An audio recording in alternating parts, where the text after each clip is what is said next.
The morning sun glinted off the U.S. Thunder's deck as Captain James Walker watched his destroyer cut through the Pacific's calm waters. It was supposed to be a routine exercise, just another day testing the ship's new targeting systems. But routine ended when the sky turned purple. "Sir," Lieutenant Mike Jones nearly dropped his coffee as he burst onto the bridge. Multiple contacts appearing out of nowhere. They're above us, sir." Walker rushed to the window. His 20 years in the Navy hadn't prepared him for what he saw. 5 massive ships hung in the air, their silver hulls gleaming like liquid mercury. Each one was easily 3 times the size of his destroyer.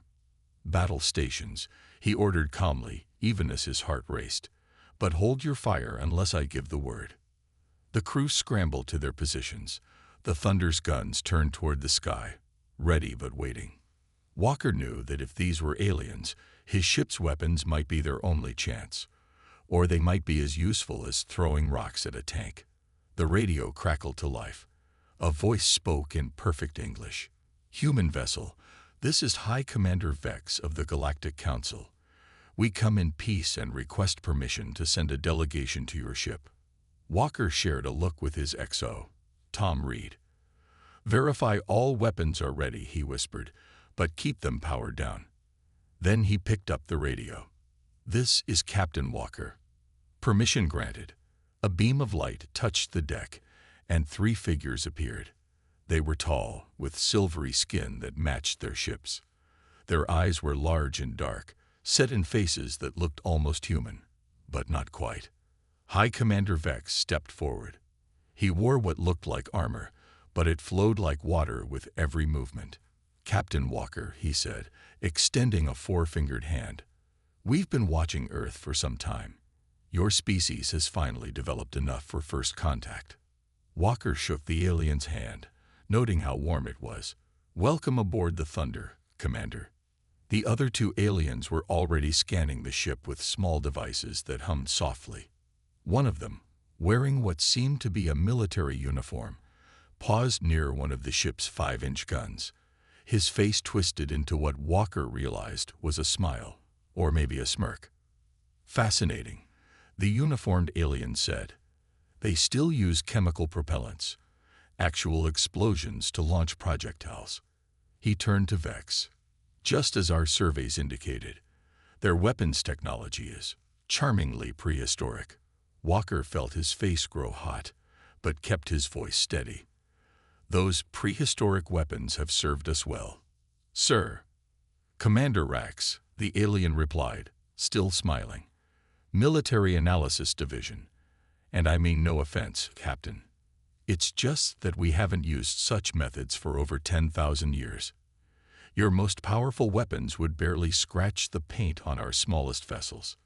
Vex shot Rax a warning look. "We're here to evaluate Earth for Council membership, Commander, not to judge their methods." He turned back to Walker. "Captain, we represent a coalition of over 300 spacefaring species. We believe humanity is ready to join our community.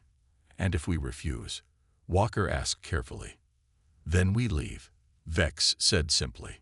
"The choice is yours. But know that there are threats in this galaxy that primitive weapons cannot hope to stop. The Council offers protection, trade, and advancement." The 3rd alien finally spoke up. "Their targeting systems are interesting, though. Basic, but precise. They understand the principles, even if their execution is limited." Walker watched as they continued their inspection. He noticed how they walked, graceful but careful, as if Earth's gravity was stronger than they were used to. Their technology was amazing, yes, but they moved like people used to living in comfortable ships, not soldiers ready for a fight. "We'll need to conduct a more thorough analysis," Vex announced finally. "Captain Walker, you will be humanity's first point of contact. Expect formal diplomatic teams to arrive within days. The Council chamber is eager to meet their new potential members." As the aliens prepared to leave, Rax paused. "You should know, Captain. Once you join the Council, we'll help you dispose of these outdated weapons. Replace them with proper energy-based defense systems. No more gunpowder and steel." Walker nodded politely, but said nothing. 20 years of naval experience had taught him one thing. Sometimes the old ways were the best ways, and something in his gut told him that humanity might not want to get rid of their guns just yet. The aliens vanished in another flash of light, leaving the crew of the Thunder to wonder if they'd dreamed the whole thing. But as Walker watched the massive ship shimmer and disappear into the purple sky, he couldn't shake a strange feeling. Maybe, just maybe, those primitive weapons would prove more valuable than the Council thought. 1 week after first contact, Captain Walker stood at the Fort Bradley firing range, watching Commander Rax examine an M4 rifle with barely hidden disgust. The alien held the weapon like it might bite him.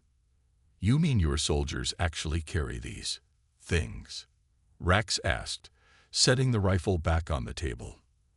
Around them, rows of human weapons waited for inspection. Everything from pistols to heavy machine guns. "We find them quite effective," Walker replied.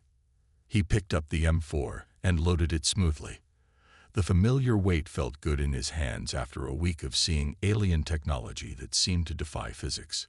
"Would you like a demonstration?" Rax waved a four-fingered hand. "If you insist. Though I fail to see how launching tiny pieces of metal with explosions could impress anyone." Walker lined up his shot. The target was 300 meters out, a standard distance for this rifle. He squeezed the trigger 3 times. The shots rang out in quick succession, and through the scope, he could see 3 holes grouped tightly in the center of the target. "Barbaric," Rax muttered, though Walker noticed the alien's dark eyes had widened slightly. "Let me show you real weapons technology." Rax pulled out what looked like a silver tube about the size of a flashlight. With a fluid motion, it expanded into something resembling a rifle, but with no visible barrel or magazine. The alien pointed it at another target and pressed a button. There was no sound, no recoil. The target simply disappeared, leaving a perfectly circular hole in the backstop. "Quantum displacement technology," Rax explained proudly. "It doesn't fire anything. It simply removes a portion of spacetime, taking whatever was there with it. Clean, efficient, and civilized." Walker nodded, keeping his face neutral. "Very impressive. But what happens if your power source fails?" "Our power sources don't fail," Rax said sharply. "They last for decades." "But if they did," Walker pressed, "what's your backup?" "We don't need backups. Council technology is perfectly reliable." Rax turned to the next table, where several grenades were laid out. "More explosives. Your species seems obsessed with things that go boom." The demonstration continued through the day. Walker showed Rax the best of human military technology: tanks, artillery, even a demonstration of naval guns firing from offshore. The alien dismissed each with the same superior attitude, though Walker caught him taking detailed scans of everything. Near the end of the day, they reached the final demonstration. A squad of Marines had set up a combat scenario with multiple targets at varying ranges. On command, they moved through the course with practiced precision, engaging targets with different weapons, demonstrating the flexibility of human fighting techniques. "Interesting," Rax said when they finished. "You've developed decent tactical doctrines, despite your limitations. Still, once you join the Council, we'll help you move past all this." He gestured at the spent brass littering the ground. "No more primitive projectiles. No more explosive powders. We'll give your soldiers proper weapons." Walker watched the Marines clean their rifles. Each movement was practiced, precise. These weapons had served humanity through countless conflicts. They were simple, reliable, and most importantly, they worked. "Commander," Walker said carefully, "we appreciate the Council's offer. But I hope you understand that we won't simply abandon technologies that have proven themselves repeatedly." Rax's silver skin rippled in what Walker had learned was amusement. "Captain, once you see Council weapons in actual combat, you'll understand. Why would anyone choose to throw metal pellets when they could unmake space itself?" As they walked back to the transport area, Walker noticed something odd. Despite all their advanced technology, None of the alien observers moved like soldiers. They had no apparent weapon handling skills, no tactical awareness. They trusted their technology completely. The sun was setting as Rax's team prepared to leave. "I'll submit my report to the council," the alien said. "You'll be pleased to know that despite your primitive weapons, I'm recommending Earth for membership. Your species shows potential." "Thank you," Walker replied diplomatically. But as he watched the aliens disappear in their transport beam, he couldn't help but wonder. In all the demonstrations, in all their discussions of weapons, the aliens had never once mentioned something crucial. What would happen if they faced an enemy their fancy energy weapons couldn't hurt? Walker had a feeling they might find out sooner than they thought. 2 months after Earth joined the Galactic Council, Captain Walker sat in his first emergency council meeting. The massive circular chamber was filled with representatives from hundreds of worlds, but nobody was laughing at Earth's primitive technology now. The central display showed a star map. Red dots were spreading across it like a disease, marking fallen worlds. High Commander Vex stood before the council, his usually smooth silver skin looking rough and dull with stress. "The swarm has taken 3 more systems," Vex announced. His voice echoed in the silent chamber. Our weapons have no effect." Walker watched the alien representatives shift uncomfortably in their seats. Fear had a similar look across all species, it seemed. Commander Rax stepped forward next, looking nothing like the smug officer who had dismissed human weapons 2 months ago. "The swarm vessels are protected by shield technology we've never seen before. Our quantum displacement weapons pass right through them. Even our matter disruption beams are useless." "How is this possible?" someone shouted from the upper seats. Rax activated a hologram showing a swarm ship. It looked like a cross between an insect and a nightmare, all sharp angles and dangerous points. "They've developed their shields specifically to counter energy weapons. The shields, they don't just block our attacks. They absorb them, making the swarm ships stronger." Walker studied the image carefully. The swarm ships were huge, easily dwarfing council vessels, but something about their design caught his eye. Before he could speak, another council member asked the critical question: "How many worlds have we lost?" Vex's answer was quiet. 17. The outer colonies fell first. Now they're moving toward the core worlds. At this rate, they'll reach Earth in less than a month. The chamber erupted in panic. Hundreds of voices shouted at once in dozens of languages. Walker noticed how quickly they'd gone from confident rulers of the galaxy to frightened politicians. "Silence," Vex commanded. The room quieted. "We've gathered our best scientists. They're working on new weapons, but it will take time. Time we don't have." Walker stood up. In his simple blue Navy uniform, he looked out of place among the elaborate alien clothes. "High Commander, request permission to speak." Vex nodded. "The Earth representative has the floor."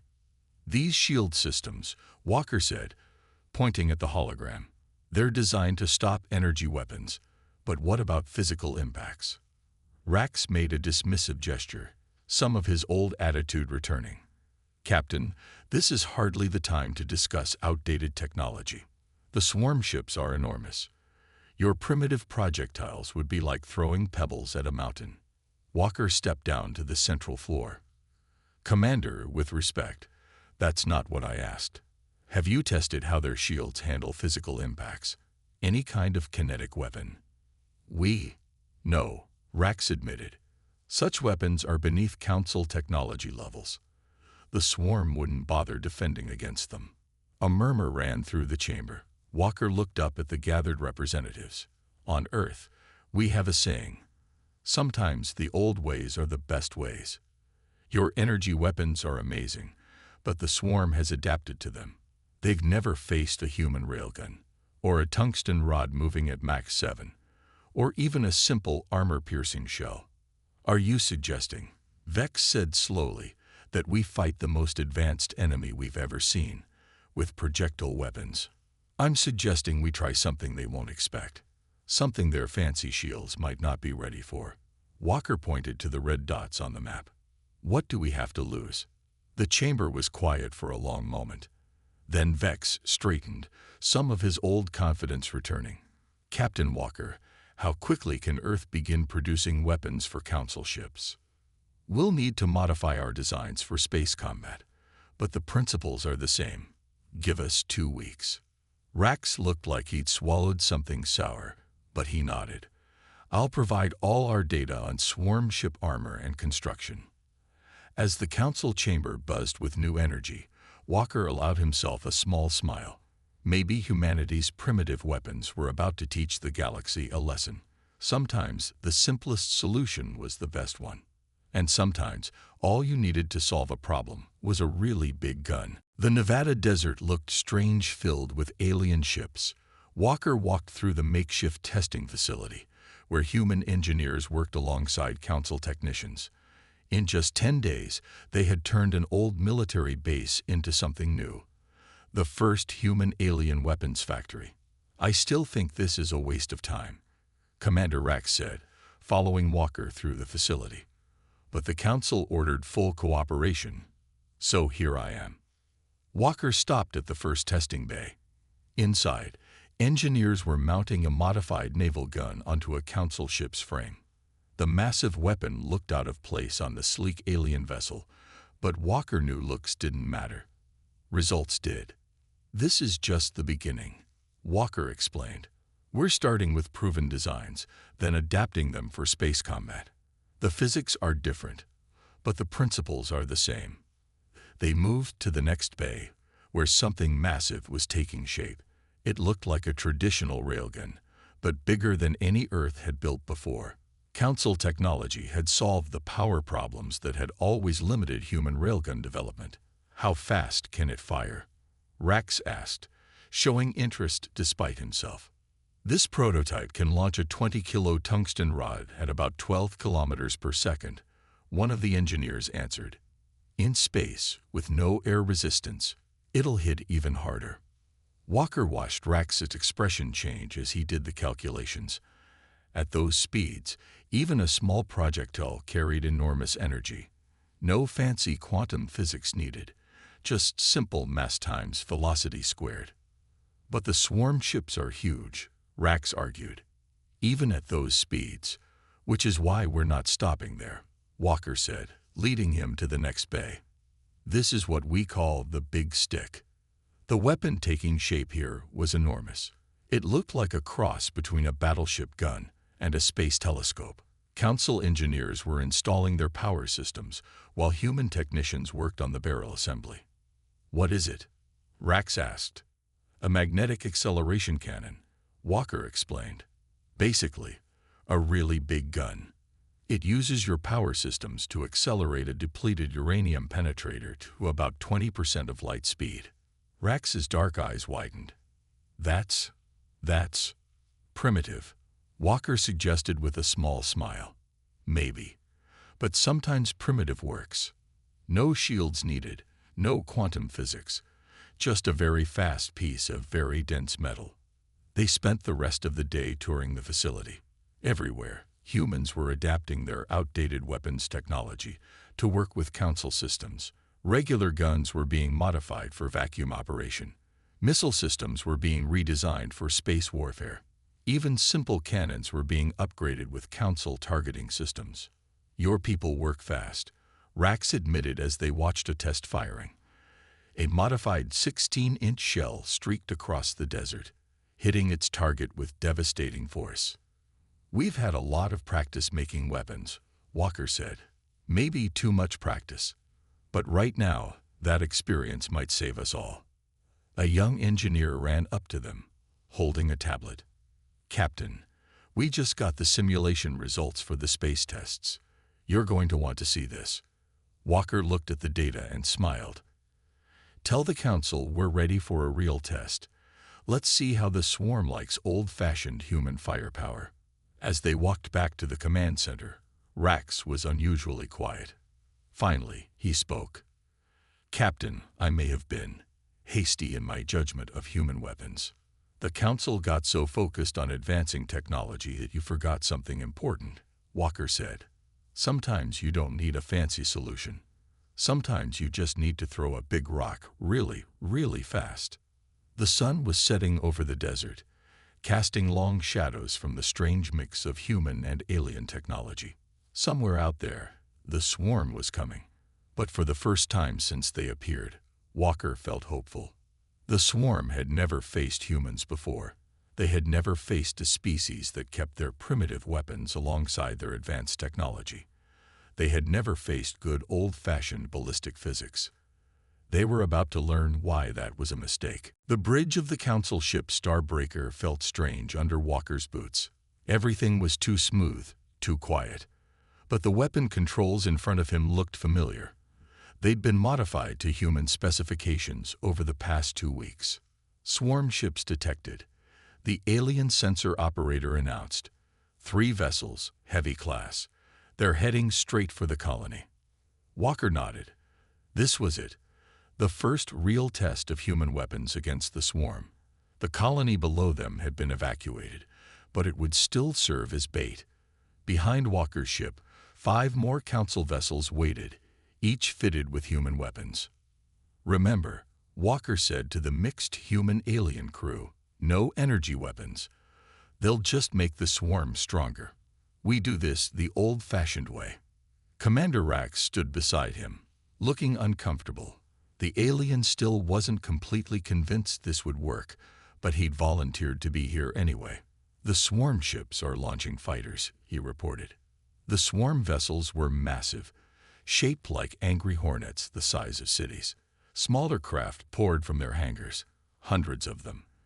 Their shields glowing with absorbed energy from the few Council ships that had tried to stop them. All ships, battle formation, Walker ordered. Load kinetic weapons only. Standard shells in the main guns, railguns charge. The human weapons looked bulky and crude on the elegant Council ships, like someone had bolted cannons onto sports cars. But Walker knew appearances didn't win battles. Enemy fighters in range in 30 seconds, Rax announced. Walker waited until the swarm fighters were committed to their attack run. They flew with perfect confidence, their shields ready to absorb any energy weapon. They'd never faced anything like what was coming. All ships, Walker said calmly, fire at will. The silence of space couldn't carry the sound, but Walker could feel the vibration as the human weapons opened up. Regular guns, modified to work in vacuum, sent streams of tungsten shells at the incoming fighters. Rail guns accelerated metal slugs to impossible speeds. Even simple chain guns, adapted from A-10 aircraft, filled space with rivers of depleted uranium rounds. The swarm fighters never stood a chance. Their shields, designed to stop energy weapons, did nothing against solid projectiles moving at relativistic speeds. The first wave simply disappeared, torn apart by the kind of weapons they'd never needed to defend against. Direct hits. Someone shouted. Their shields aren't stopping anything. Walker allowed himself a small smile. Main battery. Target the lead capital ship. Fire when ready. The Starbreaker shuddered as its main gun, basically a modernized battleship cannon, launched its first shell.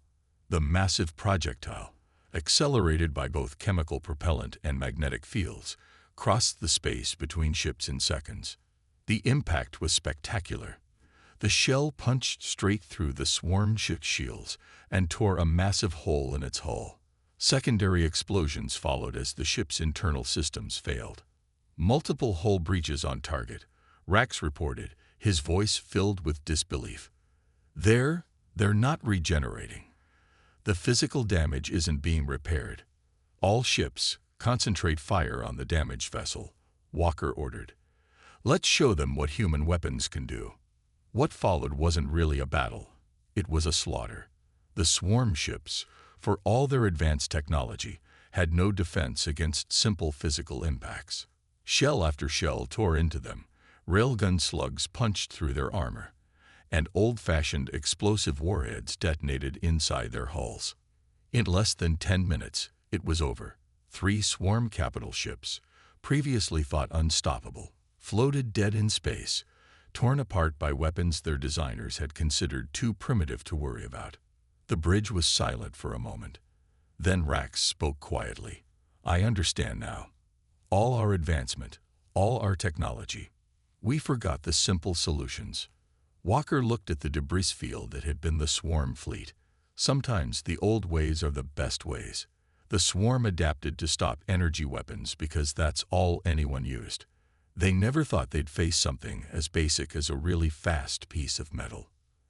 As the Starbreaker's crew began damage assessment, Walker knew this was just the beginning. The swarm would learn, would try to adapt. But humanity had just proven something important. Sometimes the simplest solution was the right one. And humanity had a lot more simple solutions to share. News of the battle spread through Council space faster than light.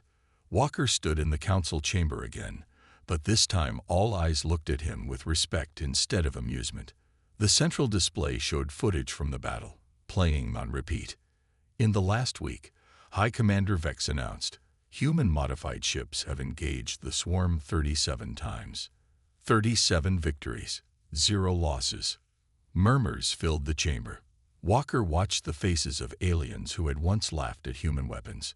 Nobody was laughing now. "Show them the Titan battle," Walker suggested. The display changed to show a massive swarm mothership, bigger than anything they'd encountered before. It had destroyed 3 Council fleets before running into a human-modified battle group. "Observe," Vex said. "The swarm vessel's shields are at full power. They've adapted to absorb even more energy from our conventional weapons." The footage showed the battle group's first shots. Modified 16-inch guns from old Earth battleships. The shells crossed space in seconds, each one carrying the energy of a small nuclear bomb from pure kinetic force. The swarm's shields flickered and died. Then came the railguns, their projectiles moving at a significant fraction of light speed. The mothership, pride of the swarm fleet, broke apart like glass. "Simple physics," Walker explained to the stunned audience. "Their shields stop energy weapons perfectly. But they can't stop physical objects without turning them into energy first. At the speeds we're firing, that's too much energy to handle. The shields overload, and then our primitive weapons tear them apart," Commander Rax finished. He stood beside Walker now, his earlier disdain replaced by genuine respect. The swarm never considered defending against kinetic weapons because nobody had used them in 10,000 years. A council member stood up. "How quickly can Earth modify more ships?" "We've already started mass production," Walker replied. "The designs are simple. That's the beauty of it. We're arming council ships with everything from traditional naval guns to new hybrid weapons. Even simple things like space-modified machine guns are effective against their fighters." The display changed again, showing a council ship using what looked like an old-fashioned chain gun to tear through swarm fighters. The rapid-fire impacts overwhelmed their shields in seconds. "But surely the swarm will adapt," another council member asked. "They'll develop defenses against physical weapons." Walker nodded. "Eventually, yes. But that's the other advantage of simple weapons. We can adapt too. Make them bigger, faster, add different materials. It's a lot easier to modify a gun than it is to rewrite the laws of physics." He brought up another display, showing new weapon designs. "We're already working on the next generation. Imagine a railgun firing shells that carry smaller railguns, or rockets that split into thousands of tungsten pellets just before impact. The possibilities are endless." High Commander Vex raised his hands for silence. "The Council has voted. Earth's weapons technology will be immediately classified as a critical strategic resource. All members are encouraged to adopt these modifications as quickly as possible." Walker watched as the chamber erupted in excited discussion. Council ships were already lining up at Earth's shipyards, waiting to be fitted with what they had once considered obsolete technology. Humanity's primitive weapons had just become the most valuable defense in the galaxy. "There's an old saying on Earth," Walker told Rax as they left the chamber. "Keep it simple. Stupid. Sometimes the best solution isn't the most advanced one." Rax nodded thoughtfully. Perhaps we became too focused on advancing technology. We forgot that older doesn't always mean worse. Outside, through the massive windows of the Council station, they could see ships arriving from across the galaxy. Each one was coming to learn about humanity's gift to the stars. The simple art of throwing things really, really fast. The swarm had thought themselves invincible behind their advanced shields. They had never imagined that their defeat would come from technology so basic that most species had forgotten it existed. They were about to learn another human saying. Sometimes, the old ways are the best ways. 6 months after the first battle, Walker stood on the observation deck of Earth's new Galactic Defense Academy. Below him, aliens from hundreds of worlds trained alongside human instructors, learning the art of primitive warfare. "Admiral Walker," Commander Rax said, joining him at the window. "The new class of Council officers is ready for their first live-fire exercise." Walker smiled at his new rank and turned to watch the training field. Council ships, now properly armed with human weapons, were practicing formation firing with their new gun batteries. The once sleek vessels now bristled with what they had previously considered outdated technology. "How are they adapting to physical weapons?" Walker asked. "Better than expected, though some still find the recoil disturbing." Rax shook his head in amusement. "They're used to energy weapons that don't push back." On the field, a Council ship fired its main gun, a modified naval cannon. The recoil made the ship shudder, but its crew held steady. They were learning. "The swarm has gone quiet," Rax continued. "Our scouts report they're retreating to their core systems. Apparently, they don't like fighting enemies they can't adapt to." Walker nodded. The swarm's perfect defense against energy weapons had become their greatest weakness. They had specialized so much in one direction that they'd forgotten about simpler threats. A group of alien cadets marched past, carrying traditional human rifles modified for their different body types. 6 months ago, the sight of Council species training with primitive weapons would have been unthinkable.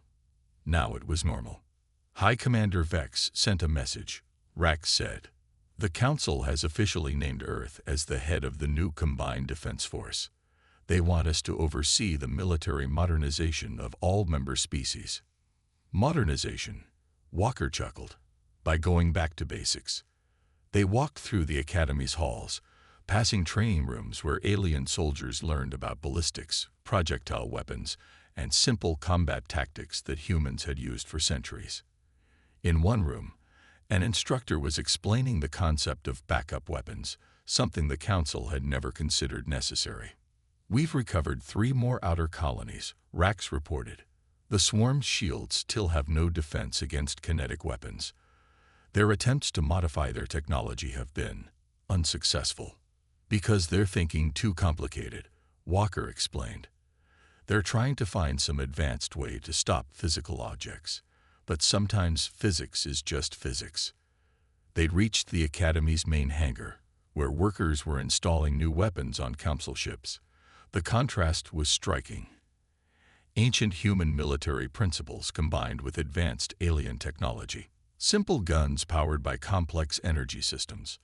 Old-fashioned cannons guided by quantum computers. "The Council wants to name a new ship class after you," Rax said. "The Walker-class battleships will be the first vessels designed from the ground up to use human weapons technology." Walker watched as engineers mounted a massive railgun on a Council cruiser. "As long as they remember the lesson, never get so focused on advancing that you forget what works." Alarm sounded, and cadets rushed to their training stations. Today they would practice defending against a simulated swarm attack. But now they had weapons that worked, guns, missiles, and simple projectiles that could tear through any energy shield. "You know," Rax said thoughtfully, "when we first met, I thought humans were hopelessly behind the times. Now I realize you were ahead of us in the most important way." "How's that?" "You never forgot your roots. You kept developing new technology, but you also kept what worked. The Council, we got so caught up in advancement that we forgot the basics." Walker smiled as he watched the training exercise begin. Across the galaxy, Council ships were being retrofitted with human weapons.